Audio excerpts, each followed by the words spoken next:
political standing, which in turn will have a far-reaching impact on international politics.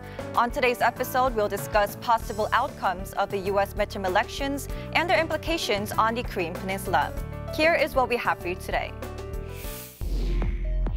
On this week's A Road to Peace, we forecast the results of the upcoming US midterm elections and how their results could affect the developments surrounding the Korean Peninsula. We also shed light on North Korea's flagship beer that has developed a fan base among foreigners.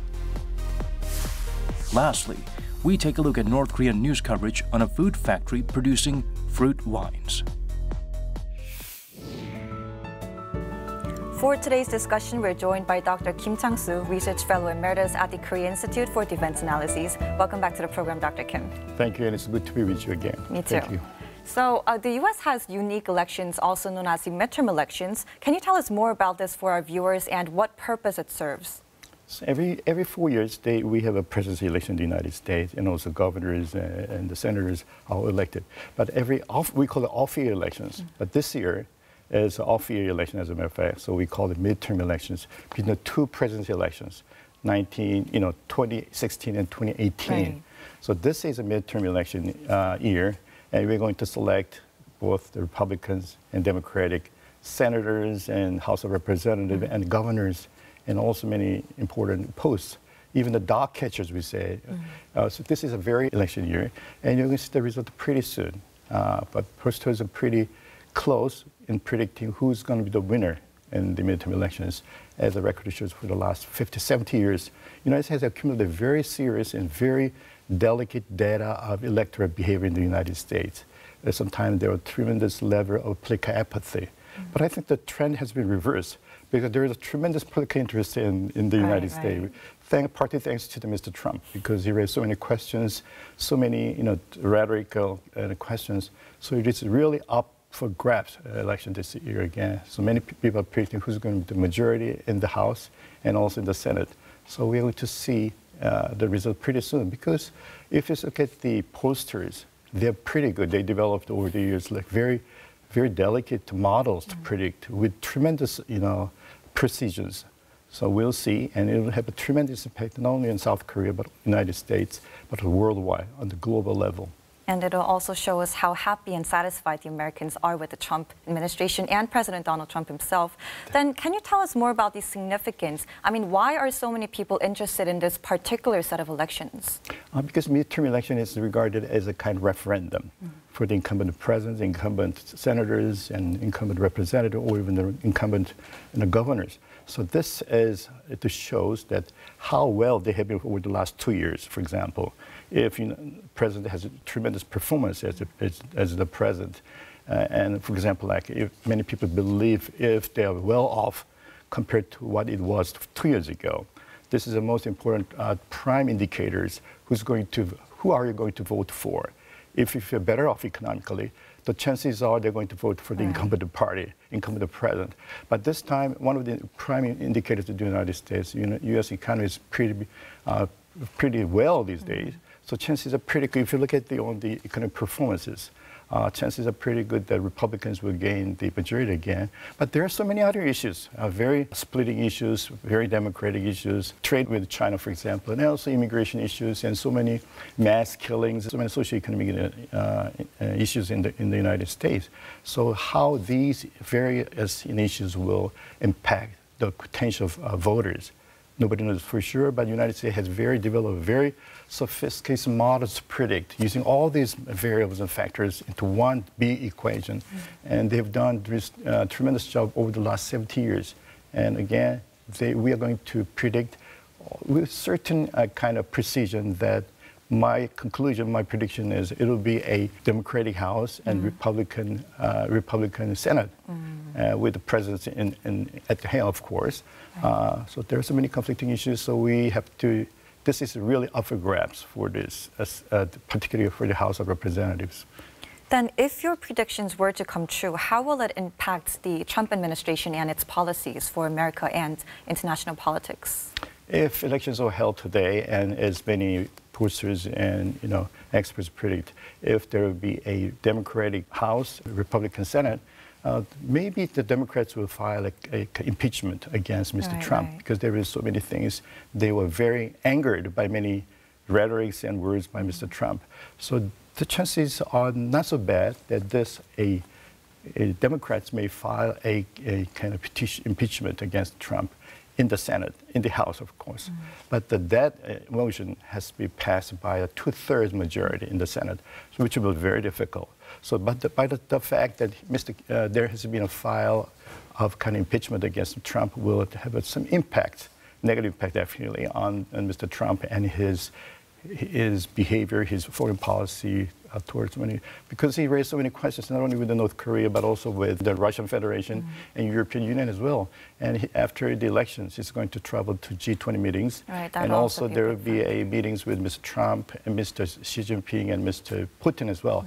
So there are many important, foreign president summits right after the midterm elections.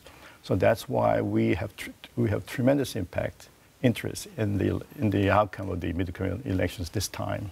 And that outcome is also going to depend highly on the voter turnout, right? Because I hear that this year a lot of voters are really eager to vote for whether they want the Democrats to win or the Republicans to win. How big of a factor will that be on the midterm elections? Yeah, you're right. The voter turnout has been always a key important factor in any elections, midterm elections or presidential elections and governors. But if you look at as you can imagine, at the presidential elections, voter turnout is relatively higher than in the case of the House of Representatives, House Senators, not to mention the governors and some other posts. But this time, I think the interest has been interest in the election has increased a little bit, partly thanks to Mr. Trump, but because he really angered many people, and he also stimulated many Republicans, particularly, to come to the polling station. So that's why we are expecting a little bit relatively high turnout rate, because there have been some easing of the regulations, because in the past there are so many regulations that actually limited the potential voters to come to the polling station. But now, with all these easing of the regulations, people are free to come to the polling station and just cast their votes for any candidate they might prefer. This time, as compared to the previous midterm elections, voter turnout will definitely higher than. But it's not like 60-some%, it's 50-some%, because presidential elections, it was usually like 53 and 55%, 57% in recent poll. But again, relative high voter turnout for this midterm elections. I see. Now, a lot of Koreans are actually very interested in the upcoming midterm elections because whatever the results are, there's going to be a direct impact on what's going on in the Korean Peninsula. But what do you think? Do you think the Republicans' win or loss will directly impact the denuclearization drive on the Korean Peninsula, on North Korea? Yes and no, depending on which party will dominate the Senate, particularly the Senate, because Senate is very important for passing the foreign policy legislation. Also, the House of Representatives is important because they have to have some joint resolution for a specific policy vis-a-vis North Korea, for example. But according to my hearing, my understanding, whether it be a Republican Democratic Senate, the chances are pretty good that the U.S. Congress as a whole will be very tough on North Korea because they have not kept their promises of denuclearization so far. And there have been very little compared to what we have expected of North Korea. Very little progress in terms of denuclearization because they're making all kinds of tactics to evade all this kind of denuclearization process. So whether it be the Democratic Senate, which is a little, chances are pretty not so good, but Republican Senate, they will absolutely pass many legislation against North Korea and probably stressing more impetus on the North Korea should have kept his promises in terms of denuclearization process. So it will be very tough Congress in the United States, and it's not just the United States, but also many other countries that will definitely see a kind of tightening up their sanctions against North Korea if North Korea does not come up with a very visible, tangible outcomes of a denuclearization. So chances are pretty good that the United States will keep tough on the sanctions on North Korea. So will there also be no particular change in terms of the regional players, mainly China and Russia? Mainly China and Russia will have definitely will be impacted by this electoral. midterm elections in the United States. For example, Mr. Trump is supposed to have some meetings with Mr. Xi Jinping and also Mr. Vladimir Putin anytime soon. So this will have a tremendous impact. But Mr. Trump also raised a very interesting question about repealing and replacing an INF treaty with some new one. This will have an impact on not only on Russian, American relations, but also regional players as well, the Chinese and also North Koreans and some Iranians as well. The potential missile developers, the proliferants, they will be impacted by the new peace treaty, new INF replacement. So the electoral outcome will be very significantly monitored by these countries, Russia, China, Japan, and South Korea, and of course North Korea, definitely. So we definitely have a lot at stake for this midterm elections. And we'll bring the latest updates on that election next week. But let's move on to a lighter topic. North Korea's Taedonggang beer is well loved among foreign tourists. Let's find out more about the country's signature beer. Taedonggang beer has been named the most well-known North Korean brand by the Beijing Youth Daily. It is one of the very few products manufactured by the communist state that made its name outside the country. Amid a recent approachment between the two Koreas, there has been growing interest in the North Korean beer in the south. Taedonggang beer's rise to popularity on the southern side of the border began in 2012, when Daniel Tudor, a Korean correspondent for The Economist, wrote that North Korean beer was better than South Korean beer, adding the North's Taedonggang beer tastes surprisingly good. The article prompted a surge in interest among South Korean beer producers and consumers. 그 기사 이후에 상당한 반향이 있었어요. 그 소비자들도 그렇고, 근데 그 소비자들의 어떤 그런 심리는 제가 생각할 때는 그동안 우리나라 이제 대기업에서 생산했던 맥주들이 좀 맥주 종류, 스타일이 너무 한정돼 있어서 그거에 대한 불만이 많이 표출됐던 게 아닌가, 맛 자체보다는. In 2002, then North Korean leader Kim Jong-il ordered his people to produce the world's finest beer following his brewery tour in Russia. The country acquired a 180-year-old defunct British brewery, dismantled its plant, and reassembled it in Pyongyang as Taedonggang Beer Factory. 대동강 맥주는 2002년에 영국의 그 양주장에서 사용하던 장비를 분해해서 북한 쪽으로 이제 다시 재설치를 해서 그 영국 설비를 가지고 생산하는 걸로 이렇게 알려져 있습니다. Taedonggang beer comes in 7 varieties, with varying proportions of barley and rice. It is also available in plastic bottles for easy delivery to homes. 지금은 어떤 형태가 되냐면 일단 배달이 좀 활발하게 진행이 되다 보니까 무거운 유리병을 활용하기보다 플라스틱 병을 활용을 해서 배달에까지 이제 이용을 하고 있는 것으로 알고 있습니다. In 2016, North Korea held a beer festival on the banks of the Taedonggang River to showcase its flagship beer. Waitresses dressed in uniforms carried mugs of beer from the bar as guests gulped back Taedonggang beer.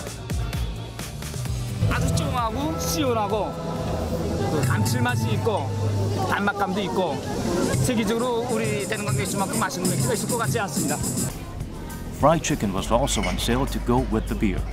Among the guests were foreign tourists who came to sample the famous North Korean lager. The festival, which went on for 20 days, reportedly welcomed over 45,000 visitors, including 5,000 foreigners. Recently, North Korea's signature beer has garnered attention south of the border. 실제로 지금 이제 맥주 관련 온라인 커뮤니티들이 있어요. 그 커뮤니티에서 보면 이제 그 대동강 맥주에 대한 그런 이야기들이 많이 올라오고 있고요. 청와대 그 청원 게시판에도 수입 판매하게 해달라 그런 호기심들은 상당히 높아진 것 같아요. 통일이 되면 대동강 맥주 들어와도 되지 않을까. 옛날에도 어떤 경로를 통해서 잠깐 맛을 봤는데 정말 좋더라. 이런 반응들이 좀 있어요. 각자 내가 마시는 그 맛의 취향에 따라서 좀 다르겠지만 대동강 맥주에 대한 그 선호도도 꽤 높은 것으로 알고 있거든요. Taedonggang beer was once imported and available in selected local pubs in Seoul in the early 2000s. 2000년대 이제 초에 남북 관계가 좀 좋았을 때 남북 경협 그 일환으로서 소규모 무역하시던 분들이 이제 한 군데서 수입을 했던 건 아니고요. 이렇게 소규모 물량으로 들여왔었어요. 그래서 지금 뭐 서울 쪽 그런데 펍이라든가 맥주 전문점 쪽에서 유통이 됐었고요. Driven by curiosity, many South Korean beer drinkers tried it. 사실상 많이 나갔었대요. 판매는 많이 됐었는데 그 손님들이 보시면 북한 맥주도 있대. 북한 맥주래라고 하면서 굉장히 좀 신기해하시고 호기심 그런 것들 때문에 많이들 좀 찾으셨고. The imports were banned after inter-Korean relations soured in the following years. But the continuing improvements in bilateral relations in recent months are raising expectations about the North Korean beer's competitiveness in the South Korean market once it is re-imported. 그래서 만약 경우에 교류가 된다면 대동강맥주에 이제 한국에서 팔리는 그것도 꽤 이제 견져볼 만한 그런 사업 아이템이 아닐까 싶습니다. It may not be long before Taedonggang beer is back on the shelves of bars and pubs in South Korea. Dr. Kim, have you ever tried out Taedonggang beer for yourself?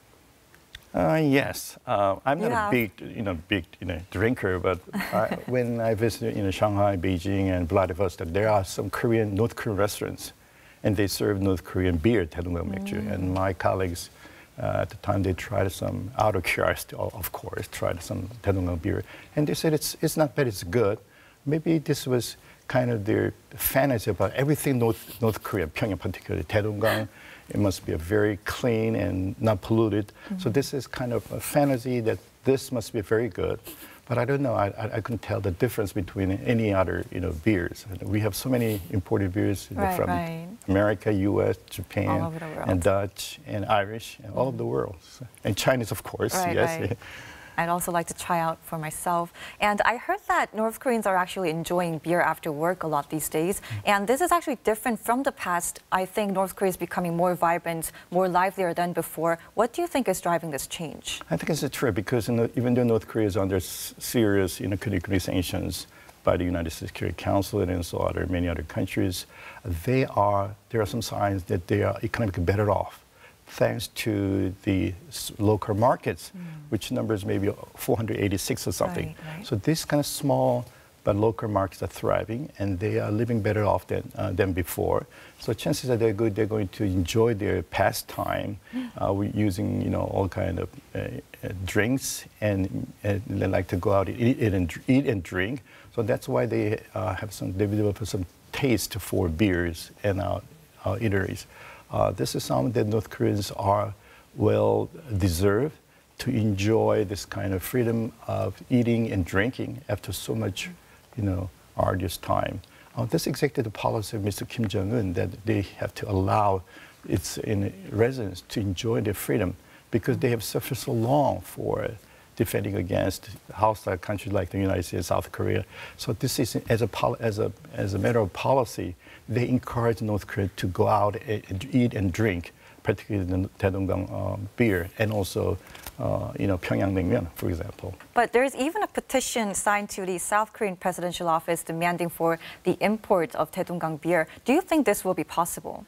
Well, I think it's possible because even though importing North Korean beer is one thing, but whether there will be a tremendous demands for beer is another thing. Of course, there will be initial response, initial curiosity or demand for this North Korean beer, of course. But how well they will sell in South Korea, because we have so many different, very good international beers all over the world. So if once the North Korean beer imports in our markets, they have to be competitive with all local beers and also foreign beers. So how long they can stand well, and depending on how good their quality is. So there are many factors, but North Koreans will try very hard to export beers to South Korea, so that they can make a good market in South Korea. That way, they can make some hard currencies.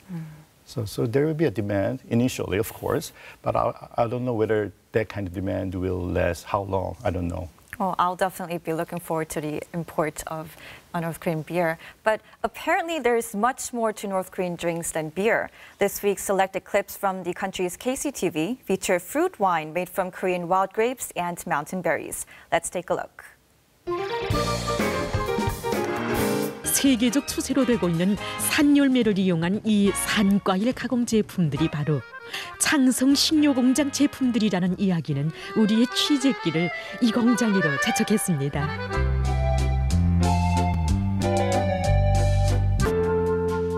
공장에서는 자기 단위를 상징하고 그 어디에 내놓아도 손색이 없는 제품을 생산할 때 대한 우리 당의 높은 뜻을 받들고 단물 생산뿐 아니라 도토리술과 함께 찔광이, 모루, 다래술을 비롯한 여러 가지 산과일 술도 생산하고 있었는데 이 이름난 특산물들도 소문이 자자하다고 또다시 자랑 이야기를 펼치는 것이었습니다.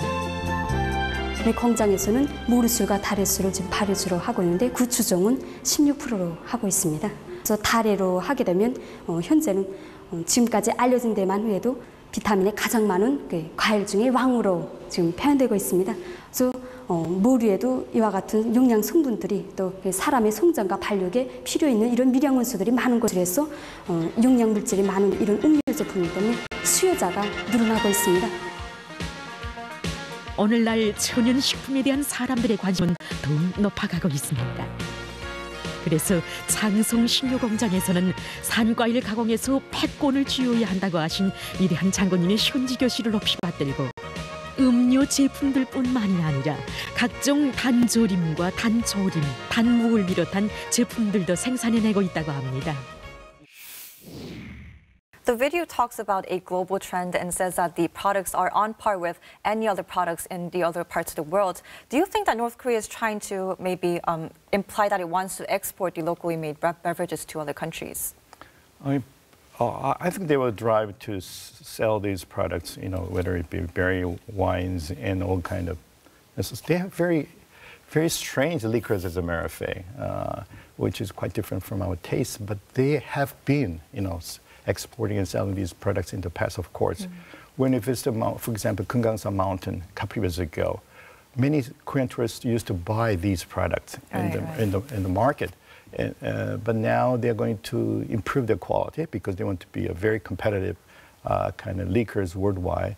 I think this is a sign that North Korea knows what's happening outside North Korea, and they want to really increase the quality of their products, whether it be liquor, wine, or soju, or some other, you know, beers.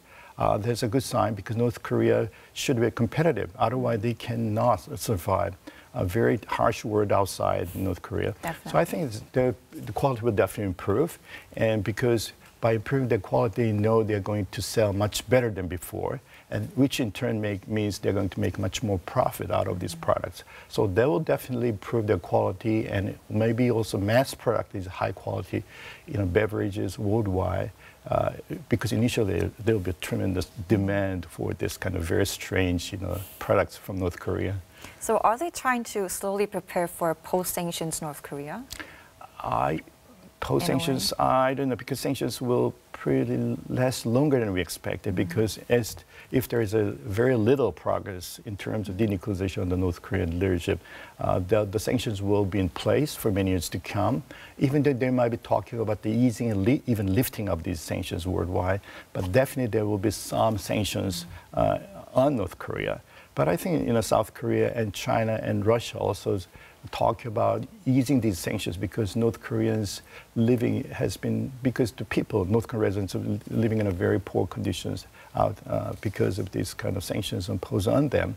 So they are going to reintroduce all these bills and resolutions to gradually, you know, easing these sanctions on North Korea, which will have a net positive impacts on North Korean economy as a whole and the quality of citizens' life in North Korea as well. So depending on how North Korea will behave in terms of the denuclearization, because they made a very strong kind of resolve that we're going to abide by these resolutions. But so far there has been not much progress as we expected from the West, the United States, South Korea.